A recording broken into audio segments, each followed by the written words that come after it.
שלום, קוראים לי דורון טולדו, ואני פסיכותרפיסט ומנחה קבוצות.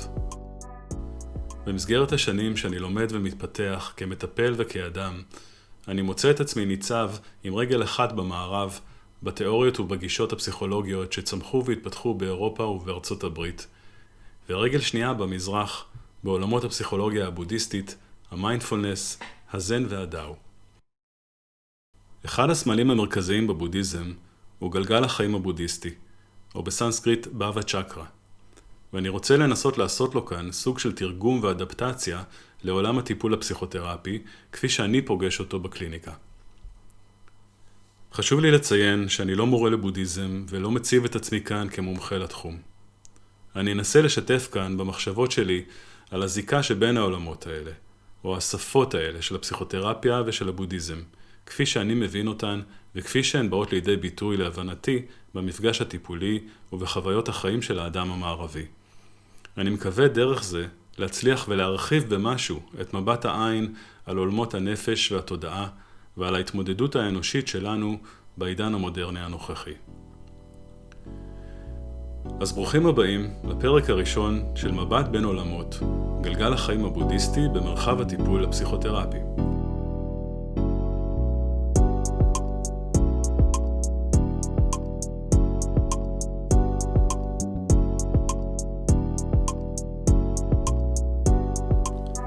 גלגל החיים הבודהיסטי, באווה צ'קרה, הוא ציור שמתאר את מעגל הסמסרה ואת מחזוריות הלידה, המוות והלידה מחדש, ואת הנתיב לשחרור ממנו.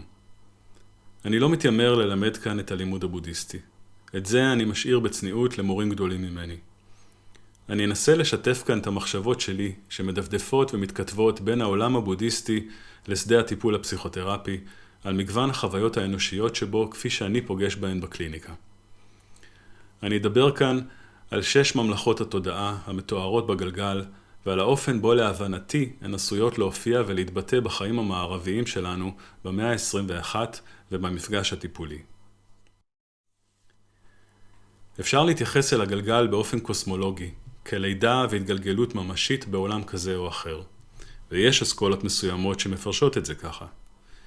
ואפשר לקרוא את הגלגל כמפת נפש סמלית שמתארת מצבי תודעה והלכי רוח שכולנו מכירים וחווים, וככה אני אתייחס לזה כאן, כמפה סמלית. אז בואו נתחיל מתיאור קצר של הגלגל. כמו שניתן לראות בציור, הגלגל כולו מוחזק בציפורניים של יצור דמוני שנקרא ימה, אדון המוות, שמסמל את הזמן ומרמז שכל הדברים שמתקיימים בגלגל הסמסרה הם ארעיים ומשתנים, ושום דבר על הגלגל אינו משוחרר מאחיזת הזמן ומהשעבוד ללידה והמוות. כל עוד אנחנו בתוך הגלגל, לא משנה באיזה ממלכת תודעה, אנחנו נתונים במעגל הלידה, המוות והלידה מחדש, ולא נשאר באף אחת מממלכות התודעה לנצח. מחוץ לגלגל, בצד למעלה, מופיע הבודה, שמצביע ביד שלו אל הירח שמייצג את השחרור, את הנירוונה. הבודה מצביע על האפשרות של כל אחד מאיתנו להתעורר על טבע הבודה. המשמעות של המילה בודה, אגב, היא זה שהתעורר. ולפי האמונה הבודהיסטית, טבע הבודה קיים בכל הדברים, ואם נתעורר אליו, נוכל להשתחרר ממעגל הסמסרה של הלידה, מוות ולידה מחדש. במרכז של הגלגל, במעגל הפנימי ביותר, ישנן 3 חיות, חזיר, נחש ותרנגול. 3 החיות האלה מסמלות את 3 הרעלים של התודעה על פי הבודהיזם. החזיר מסמל את הבארות או אדישות, באנגלית ignorance. הנחש מסמל איבה או סלידה, באנגלית aversion, והתרנגול מסמל הצמדות, השתוקקות, באנגלית attachment. כל אחת מן החיות אוחזת בפה שלה את הזנב של החיה שלפניה, מה שמרמז שהן 3 מחוברות וקשורות זו בזו, interconnected, וששלושת החיות האלו, שכאמור מסמלות את רעלי התודעה, הן הליבה שמניעה ומסובבת את הגלגל כולו. זאת אומרת, הגלגל נוצר ומתהווה מתוך 3 הרעלים האלה, שהן תנועות של התודעה. ההטיות הראשוניות האלה בשורש התודעה מהוות למעשה את מולד האני. המעגל השני מסמל את הקרמה. מחצית אחת שלו היא בהירה, ונראים בה בני אדם שמחים שעולים כלפי מעלה אל העולמות העליונים. המחצית השנייה שלו היא כהה, ונראים בה אנשים סובלים ומעונים שיורדים כלפי מטה אל העולמות התחתונים שבגלגל. המעגל הזה מתאר את השלב שנקרא שלב הברדו, השלב שבין המוות והלידה, ומצביע על הקשר בין הקרמה שהאדם צבר בחיים שלו לבין העולם או ממלכת התודעה שאותו אדם עשוי להתגלגל אליו.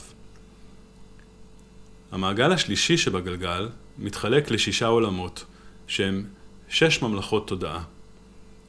3 עולמות עליונים, ממלכת בני האדם, ממלכת יריבי האלים וממלכת האלים. ו3 עולמות תחתונים, ממלכת החיות, ממלכת הגיהנום וממלכת הרוחות הרעבות. המעגל החיצוני בגלגל מתאר את 12 השלבים של ההתהוות המותנית, שהוא מושג מרכזי בבודהיזם, אבל לא ניכנס לזה כאן היום. אז לסיכום, יש לנו גלגל שמחולק ל6 עולמות שהם מצבי תודעה אנושיים. יש אנשים שממלכה מסוימת נוטה להיות דומיננטית יותר בחיים שלהם, או שממלכה כלשהי מאפיינת תקופה מסוימת בחיים שלהם. ישנם מצבים קיצוניים פתולוגיים, אבל כל הממלכות האלה מייצגות היבטים נפשיים, states of mind, שכולנו יכולים לזהות ולפגוש בתוכנו, ואפילו לעבור דרך כולן במהלך יום אחד. אני אעבור ואדבר על כל אחד מהעולמות שבגלגל, ואני אנסה להתייחס כמיטב הבנתי לכל אחד מהעולמות, או ממלכות התודעה, כפי שהוא בא לידי ביטוי בחיים שלנו, וכפי שהוא עשוי לבוא לידי ביטוי ולהגיע אל המרחב הטיפולי בקליניקה.